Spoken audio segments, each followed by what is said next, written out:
오늘 끝자리 보니까 임마누엘이라는 단어가 나오잖아요. 아기 예수. 하나님의 엘이 신이잖아요. 엘. 임마누엘과 임마누와 엘을 분리해서 두 단어예요. 임마누와 엘. 엘은 신이에요. 신. 그러니까 그 하나님의 아들과 그 신이 우리와 함께 하신다. 이런 뜻이 돼요. 그래서 오늘 열왕기상 22장에 보면 아람과 이스라엘 사이의 전쟁을 3년을 지내던 중에 유다의 그 여호사밧 왕이 이스라엘 왕에게 내려가서 이스라엘 왕이 길리앗 나못은 본래 우리 것인데 그 아람 손에 넘어가 있으니까 우리 그거 찾아야 되지 않겠냐. 그러니까 그동안에 한 3년 동안 전쟁이 없이 편안했어요.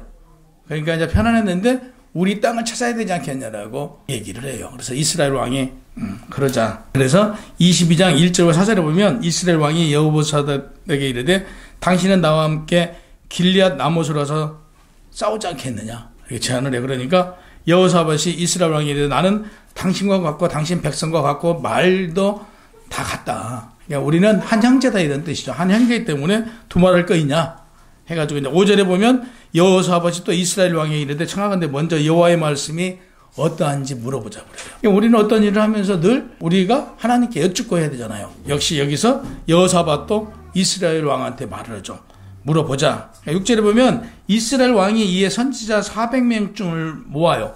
선지자들 모아놓고 물어봐요. 그랬더니 가서 그 전쟁을 하면 그 땅을 찾아올 것 같다라고 얘기를 해요. 6절에 보면 이스라엘 왕이 이에 선지자 400명쯤을 모으니까 그들에게 이래서 내가 길리앗 나머지 가서 싸우랴 말랴. 그들이 이르다 올라가서 싸우래요.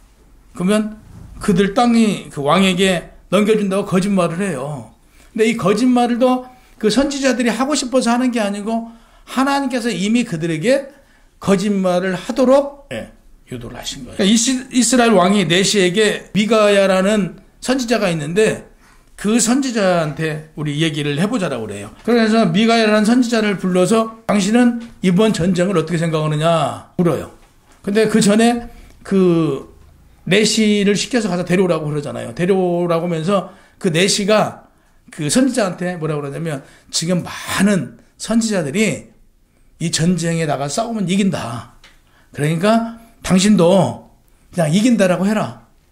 그래요. 그러니까 이 선지자가 미가야라는 선지자가 나는 내가 본 것, 하나님께서 나한테 준 것 그대로 전할 것이다. 라고 해서 사서 그 얘기를 해요. 이 전쟁은 나가면 진다. 그리고 이 전쟁을 나가도록 꾀한 사람이 있는데 그가 당신을 죽게 만든다라고 얘기를 해요. 실질적으로 우리는 누구의 지시를 받아야 해요? 하나님의 지시를 받아야 되잖아요. 지시를 받고 이 지금 미가야라는 이 선지자는 솔직하게 얘기를 해버려요. 그러니까 기분이 나쁜 거죠. 400명의 다른 사람들은 나가면 전쟁에 이긴다고 그러는데 이 미가야만 아니라고 그러니까 기분이 나빠. 그래서 뺨을 치고 그를 감옥에 가둬요. 근데 결국에 어떤 상황이 벌어져요? 전쟁에 나가서 져요. 이게 성경에서 굉장히 유명한 사건이에요. 전쟁에 나가서 이스라엘 왕이 죽어요. 그 많은 그들이 왜 전쟁을 해야 했고 그들이 왜 죽어야 했는가가 이제 굉장히 중요하죠. 이때 유대 민족들, 유다와 이스라엘이 썩을 대로 썩은 거예요. 여호와 하나님을 믿는다고 하면서도 하나님을 섬기지 않아요. 그리고 자기들 하고 싶은 대로 타락을 해버린 거예요. 그러니까 결국에 하나님의 심판이 그들에게 전쟁이라는 걸 통해서 고통을 받게 하고 그들이 전쟁을 통해서 깨닫고 하나님 앞으로 돌아오길 바랬어요. 오늘 본문 이사야 7장 말씀은요. 이사야가 하나님께 받은 예언의 말씀이에요. 유다 제12대 왕인 아하스 때 있었던 일인데요. 타락한 북이스라엘과 아람 연합군이 침공 앞에서 여호와 하나님을 신뢰하지 못하고 아수르를 의지한 그 심판에 대한 경고예요. 이때도 보세요. 이사야가 하나님께 받은 계시를 그 아하스라는 왕, 12대 유다의 12대 왕인 아하스가 얼마나 못된 타락했는지. 그러니까 지금 우리를 보면요, 우리가 실질적으로 그 타락한 세상, 우리 믿음 생활하는 사람들은요, 그나마 그러지 않는데요. 믿음 생활하지 않는 사람들은 얼마나 타락한지. 성경에도 보면 남녀 그 호색을 하는 이런 과정들이 나오잖아요. 이때 타락을 다 타락한 거예요. 1절에 보면 우시아의 손주요 요담의 아들인 유다의 아하스 왕 때 일어난 역사적인 사건으로 아랍의 느신 왕과 느말리아의 아들 이스라엘의 베가 왕이 올라와서 예루살렘을 쳤으니 능히 이기지 못하니라 그래요. 그러니까 이때 당시에 북이스라엘하고 아람이 힘을 모아요. 연합군 힘을 모아서 유다를 치고자 해요. 예루살렘을 쳤으니 능히 이기지 못하라. 유다를 이기지 못한대요. 그래서 우리가 성경에 보면 남유다 북이스라엘이라고 그러죠. 그러니까 남유다하고 북이스라엘이라고 나눠지면서 그래서 아람하고 연합군하고 힘을 모아갖고 유다를 치려고 그래요. 근데 하나님께서는 걱정하지 말래. 유다 왕에게 걱정하지 마라. 저들이 연합해서 쳐도 너희를 이기지 못하리라. 왜?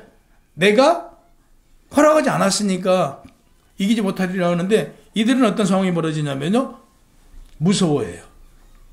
하나님께서 익히 걱정하지 말라고 했는데도 그 믿음이 없는 거예요. 타락해가지고 믿지 못해요. 2절에 보면 오직하면 다윗이 집에다가 말하기를 아람이 에브라임과 동행하였다 하니 왕의 마음과 그의 백성이 마음의 숲이 바람에 흔들리는 같이 흔들렸더라. 그래요. 하나님께서 걱정하지 말라고 했는데 이들은 걱정 속에서 걱정하고 있는 거예요. 유다 왕으로부터 백성이 이르기까지 하나님 말씀을 의지하나요? 그러니까 믿음이 부족한 자들이었다는 얘기죠. 그래서 심히 두려워하고 있을 때 이사야를 통해서 두려워하지 말라고 말씀하세요. 본문에서 북이스라엘과 아람연합 두 나라 사이에는 실질적으로 북이스라엘과 아람은요 계속 전쟁을 했던 사이잖아요. 아랍과 물과 기름이에요. 계속 전쟁을 했던 사이인데 이들이 유다를 먹는 데 있어서는 유다를 치는 데 있어서는 적과 적인데 둘이 화합해요. 그러니까 여기서 중요한 것은요. 악인들은 자신들의 이익을 위해서는요. 적이 없어요. 그래서 우리 보면 정치도 그렇잖아요. 어느 날 아군이었는데 어느 날 보니까 적군이 돼가지고 다시 편을 이쪽에다 편먹었던 사람들이 편을 나눠서 이쪽으로 편먹어요. 그러듯 여기서도 보면 둘이 맨날 전쟁했던 사이인데 유다를 먹는 데 있어서는 같이 힘을 모아요. 그 이유가 뭐냐라고 보니까 그들이 당시에 그 아수르가 이제 강대국으로 성장을 해와요. 그러니까 그들이 두려웠던 거예요. 그러니까 아수르를 견제하기 위해서는 유다를 쳐야겠다 이거죠. 그래서 힘을 모아서 아수르하고 견제해야겠다라고 하는 거예요. 그러니까 그들이 결국에는 탐심하고 자기들 이익을 위해서 적과 지금 손을 잡은 거예요. 근데 성경에 보면요. 이 내용만이 아니고 마태복음 16장 1절에도 보면 그 악인이 악인들끼리 손을 잡아요. 바리새인과 사두개인은요. 그 유대교회에서 패가 나눠진 거예요. 나눠져서 그들은 역시 화합할래야 화합할 수 없는 사이임에도 불구하고 예수를 죽이는 데 있어서는 둘이 화합하잖아요. 왜? 자기들의 이익을 위해서 공동의 적인 것이죠. 예수가. 그래서 자기들의 기득권을 방어하기 위해서는 결국은 예수를 죽여요. 그러니까 적과의 또 화합이에요. 그런가 하면 빌라도와 헤롯도 마찬가지잖아요. 빌라도하고 헤롯이 이건 화합할 수 없는 관계예요. 네. 그럼에도 불구하고 그들은 예수를 죽이는 데 있어서는 화합하잖아요. 그러니까 우리는 성경을 통해서 무엇을 보여주냐? 바로 이런 걸. 악인들은 자기들의 이익을 위해서 적과도 힘을 합힌다. 이미 성경에서 세상 살아가는 방법을 이 두 사건만 가지고도 신약 사건만 가지고도 우리는 알 수 있잖아요. 이렇듯 세상의 악인들의 행위는 믿을 수 없다는 사실인 거죠.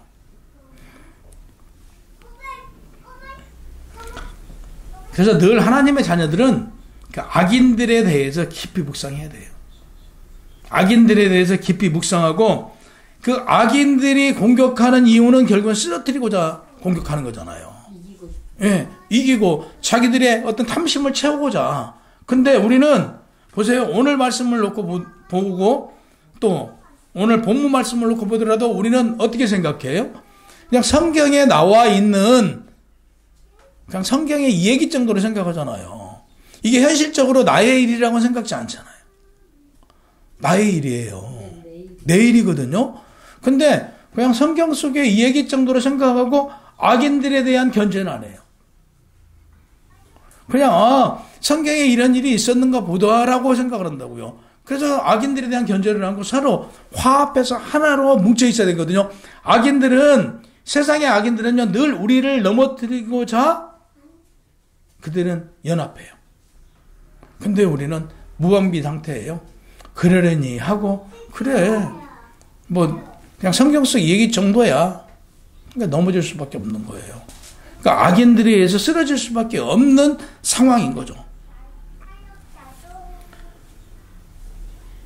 우리는 악한 자들과 대항하여 싸워야 됨에도 불구하고 오늘 한국교회 모습과 우리 자신의 모습을 한번 돌이켜보면 얼마나 이기적이에요. 그렇잖아요. 우리 스스로도 얼마나 이기적이에요. 나밖에 모르잖아요.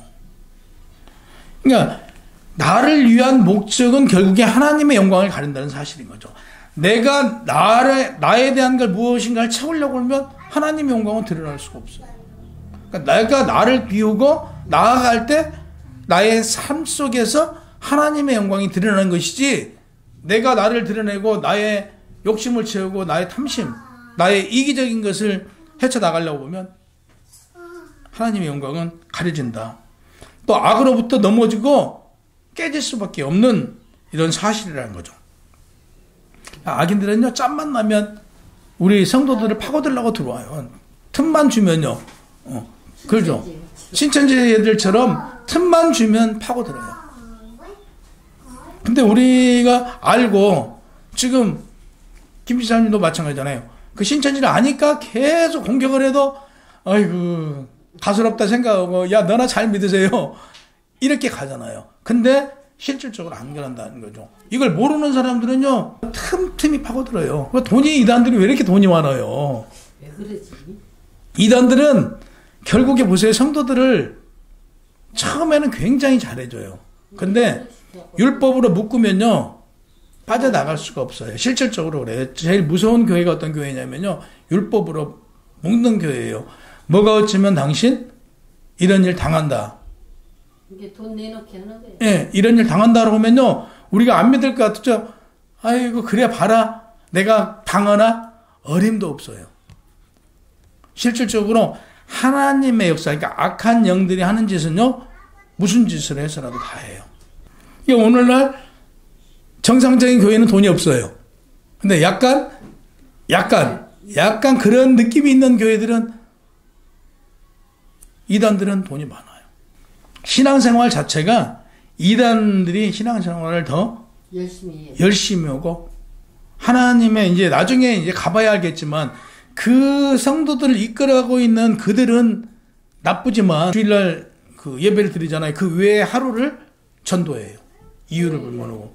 이렇게들 하니까 교회가 크기 싫어도 클 수밖에 없는 거죠. 근데 기성교회들 보세요. 거의 전도 나가나요? 안 나가잖아요. 그냥 주일날 교회에 와서 예배 드리고, 좀 열심히 하는 사람들은 수요 금요에 참여하고. 근데 오히려 대형교회들이 시스템이 더 좋은 거예요. 대형교회들은 일주일이면 2, 3일은 무조건 교회에 오게 해요. 그래서 세상으로 타락하지 않도록 사실은 이끌어 가요. 이런 점은 이 적은 교회들에서 할 수 없는 시스템인 거죠. 어떤 사람들은 그래요. 대형교회 가면 신앙생활하기 편하다. 주일만 뼈쪽 갔다 오면 되니까. 근데 어림도 없는 소리예요. 대형교회에서 그렇게 해서 신앙생활하면요, 바로 배제돼요. 대형교회는 시스템이라는 게 딱 있기 때문에 교구 목사들이 다 체크를 하거든요. 신앙생활을 그렇게 하는 사람들은. 예. 근데 오히려 적은 교회들은 그러질 못해요. 그렇게 하나님 앞에 이렇게 강하게 끌고 가질 못한다니까요. 우리가 거꾸로 얘기를 해. 그냥 교회 모르는 사람들은 큰 교회 가면 신앙생활하기 편하대요. 주일날만 뼈쪽 갔다 오니까. 큰 교회들은 성경 공부를 의무적으로 안 하면 세례도 안 줘요. 구역예배도 예. 돌아가면서 드리고. 예. 그러니까 이런 시스템이 사실은 갖춰져 있어야 돼요. 적은 교회의 단점이에요. 근데 참 마음이 저도 되게 안타까운데, 이런 시스템이 돌아가도록 교회가 만들어지고 최소한 해야 되는데 안타깝죠. 3절에 보면 하나님께서 이사야로 하여금 이사야 왕에 가서 유다를 멸망시키려는 아람과 북이스라엘 동맹군의 야욕이 성공할 수 없음을 전하도록 이사야한테 가서 이 얘기를 해요. 근데 결국 유다는 말을 안 듣죠. 불안해하고 힘들어하고.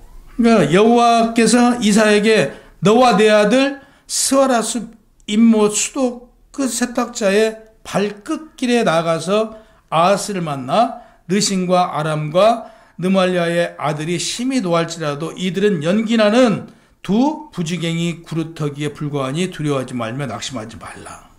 보세요. 그러니까 하나님께서 우리에게 어떤 명령을 주시고 어떤 응답을 주시면요, 설령 이루어질 일이 아니다 할지라도 우리는 그 말씀을 믿고 나아가면 이루어져요. 그래서 믿음은 보이지 않는 실상인 거예요. 보이는 것은 믿음이 아니에요. 보이고 있는 것은 우리가 알고 있는 일들이잖아요. 우리가 알고 있는 지식이잖아요. 우리가 알고 있는 일인데 보이지 않는 것을 믿는 게 믿음이에요. 이건 하나님께서 역사해 주신다는 얘기죠. 우리 생각 속에 늘 드리는 말씀이지만 우리 생각 속에 들어온 것, 이것은 이미 내 생각이지만 내 안에 계신 하나님께서 생각나게 해주셨기 때문에 그 일을 가지고 기도해야 된다는 얘기죠. 아까 말씀드린 대로 아하스는 악하고 그 전체 성경의 내용 그 역사를 보면요, 악할 정도가 아니고요, 그가 가다라고 기록됐어요. 아하스가 그가 가다. 얼마나 못됐는가. 그리고 실질적으로 기독교인들을 되게 탄압을 많이 해요. 그러니까 자기가 믿음이 없으니까 못된 짓은 다 골라서 오고, 못되게 하니까 하나님께서 왜 하나님 백성들 괴롭게 또 하려느냐라고 묻잖아요. 그러니까 우리가 고난받은 이유, 하나님께서 우리를 사랑하시기에 우리에게 고난을 주시고 죄를 돌이키라고 우리에게 수단으로 주고 계신다는 사실. 그러므로 우리는 힘겨운 일, 고난받을 일이 찾아오면 정말 정직하게 내 자신을 정직하게 돌아봐야 돼요. 나의 문제점이 있는지, 나의 죄가 무엇인지, 왜 나에게 이런 고난을 줬는지, 그 고난을 내가 정직하게 나를 되돌아보고 회개함으로써 우리에게 고통과 고난이 아니라 오히려 그것을 통해서 은혜를 경험하는 통로가 된다는 사실이에요. 4절에 보면 삼가며 조용히 하라고 그래요. 삼가며 조용히 하라는 것은 무엇이냐면 니네가 불안해하지 말고 그 마음을 편안하게 가져라. 하나님께서 지켜주신다. 그런 얘기예요. 5절 6절에 보면 이들은 연기나는 두 부지갱이 그루터기에 불과하니 두려워하지 말며 낙심하지 말라라고. 그러니까 우리는 어떤 그 어려움이 와도요, 조금 더 두려워하거나 불안해야 될 이유가 없어요. 누가? 하나님께서 함께 하시니까요. 이걸 내가 불안해하고 두려우면 결국에 어떤 일이 벌어지냐? 내가 두려워하고 불안한 대로 이루어져요. 우리는 대범해야 돼요. 7절에 보면 주 여호와 말씀이 그 일에 서지 못하며 이루지 못하리라라고 여호와께서 말씀해 주셨어요. 8절에 보면 오직 하나님만 의지하래요. 오직 하나님만 의지하고 너희는 서야 되는데 너희가 지금 굳게 서지 못하고 있다라고 얘기를 해요. 너희가 굳게 서지 못하면 하나님께서는 방금 말씀하신 대로 안위를 보장받을 수 없어요. 내가 고난받고 고통받는 일을 불안해하고 힘들어하면 결국 무슨 얘기냐? 너희가 불안해하고 힘들어하면 너희는 하나님으로부터 어떤 안전을 보장받을 수 없다는 얘기예요. 그러니까 우리는 어떤 불안하고 고통받는 일을 누가 하나님께서 해결해 주신다는 그 믿음으로 나아갈 때 이걸 해결받을 수 있다 이거죠. 그러니까 9절에 보면 남유자가 보존된다라는 예언의 확증을 얘기를 해주고 있어요. 그럼에도 불구하고 그들은 믿지 못해요. 그들이 믿지 못함으로 결국에 결과가 어떤 결과가 오냐? 믿지 못한 결과가 올 수밖에 없어요. 근데 하나님께서는 그들을 사랑하세요. 그래서 10절에 16절까지 보면 남유다가 보존된다는 예언을 확증하는 증거로 누굴 보내주세요? 임마누엘. 그러니까 10절 11절에 보면 또 아하스에게 말씀하시는 이르되 너는 하나님 여호와께서 징조를 구하되 더 높은 데에 가서 구해보래요. 근데 아하스가 12절에 보면 아하스는 싫대요. 하나님한테 가서 어떤 상황이 발생된지 한번 구해봐라 그랬더니 아하스는 싫대요. 믿음이 없어요. 저는 하나님을 시험하지 않겠다라고 얘기하는데 곧 믿음이 없어서 하지 않겠다라고 그래요. 그러니까 14절에 보면 그러므로 주께서 친히 징조를 너에게 주실 것이라 보라 처녀가 잉태하여 아들을 낳을 것이요 그의 이름을 임마누엘이라 하리라. 그래서 이제 곧 이번 주가 15일이니까 다음 주가 들어있죠. 크리스마스가 이제 아기 예수 오심을 이제 우리가 또 기뻐하는 그런 날이죠. 그래서 여기서 보면 얼마나 아하스가 말을 안 들으는지요. 하나님께서 일방적으로 아하스한테 지금 명령합니다. 다윗의 자손들에게 징조가 있을 것이다. 어떤 징조가? 한 아이가 태어난다. 그가 메시아라는 걸 좀 얘기를 해준 거예요. 얼마나 못됐던지. 근데 하나님께서는 그들을 선민으로 택했잖아요. 그리고 얼마나 사랑해요.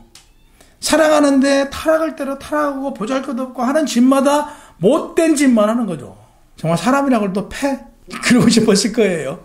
그렇게 말을 안 듣는 거예요. 이사야 7장 14절과 8장 8절에도 아기 예수 탄생을 예언하고 있어요. 신약에는 마태복음 1장 23절에 보면 보라 처녀가 잉태해 아들을 낳을 것이요 그의 이름을 임마누엘이라 하리라 하셨으니 번역한 즉 하나님이 우리와 함께 계시다는 뜻이에요. 그러니까 임마누엘은 아까 서두에 말씀드렸죠. 두 개의 낱말로서 임마누는 우리와 함께 있다예요. 임마누는 우리와 함께 있다. 누가? 엘. 하나님의 신, 영이. 자, 예수님이 이 땅에 임마누엘로 오셨어요. 임마누엘로 오셨잖아요. 그러니까 임마누. 우리와 함께 계신 예수가 오시고 그가 엘. 하나님의 영이신 성령님을 주신 거예요. 그래서 하나님의 영이 우리와 영원히 함께 하신다래요. 그 나를 정직한 선에다 놓고 늘 나를 비교를 해요. 하나님 나에게 바라는 어떤 기준을 놓고 그 기준에 놓고 나를 늘 매일 비교해 봐야 돼요. 그렇지 않으면 순간순간 나는 넘어질 수밖에 없어요. 순간순간 내 의지가 나오고요. 순간순간 내 주장이 나오고요. 순간순간 내 욕심이 나와요.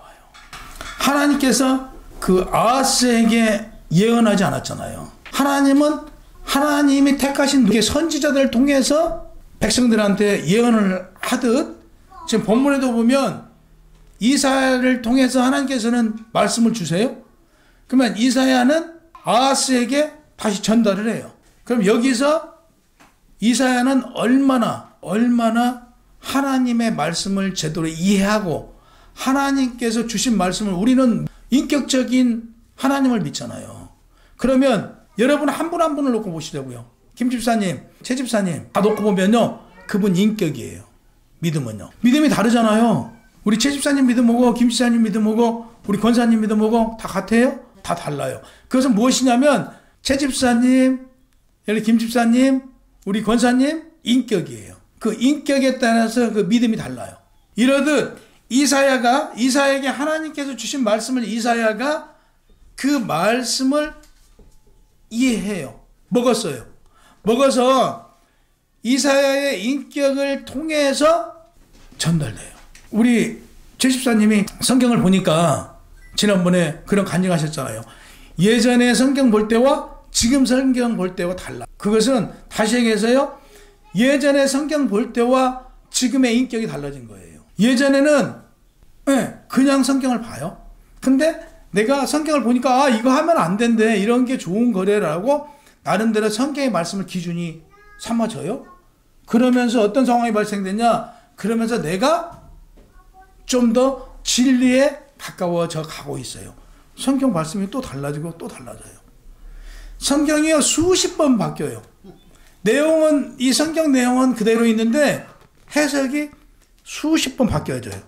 여기서 그 여호와로부터 받은 계시를 하나님께 징조를 구하라니 아하스가 구하지 않겠다고 11절에 있잖아요. 그는 여호와를 의지하지 않고 아수르를 의지하고 있음을 본문에서 알 수 있어요. 그래서 하나님께 불신앙적인 아하스는 일방적인 계시와 더불어 하나님의 백성들을 괴롭혔어요. 13절에 보면 또 나의 하나님을 괴롭히려 하느냐.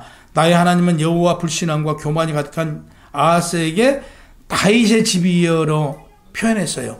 그러니까 다윗은 얼마나 하나님께 의지했던 선지자잖아요. 우리는 그 아하스의 그 신앙을 보면서 불신앙적인 신앙은 얼마나 무서운가를 깨달아져야 돼요. 아하스한테 700년 후에 벌어질 일을 다윗의 자손이여 너의 후손을 통해서 구세주가 난다. 제발 정신 좀 챙겨라. 그랬을 거 아니겠어요. 재림예수 가신 그곳으로 재림예수는 오세요. 또 우리 역시 마찬가지잖아요. 우리 역시 본향으로 가잖아요. 하나님께서 참 잘 살았다. 정말 잘 살았다. 이렇게 칭찬받고 안아줄 수 있는 그런 믿음의 자녀가 되야 된다는 얘기죠. 곧 다시 오실 메시아를 생각하고 아기 예수 탄생을 생각해 보니까 우리의 삶이 얼마나 엉망인가. 정말 다시 한번 이사야를 통해서 아하스에게 그 전하고자 했던 하나님의 그 말씀이 온전한 그 믿음 생활을 해라. 너희의 안전은 내가 지켜준다. 그 말씀이 우리에게 전해주시는 그 말씀인 줄 압니다. 그래서 이 한 주도 하여간 임마누엘로 오실 아기 예수를 기다리는 그 신실한 우리 믿음의 삶이 되시기를 주님의 이름으로 축원합니다.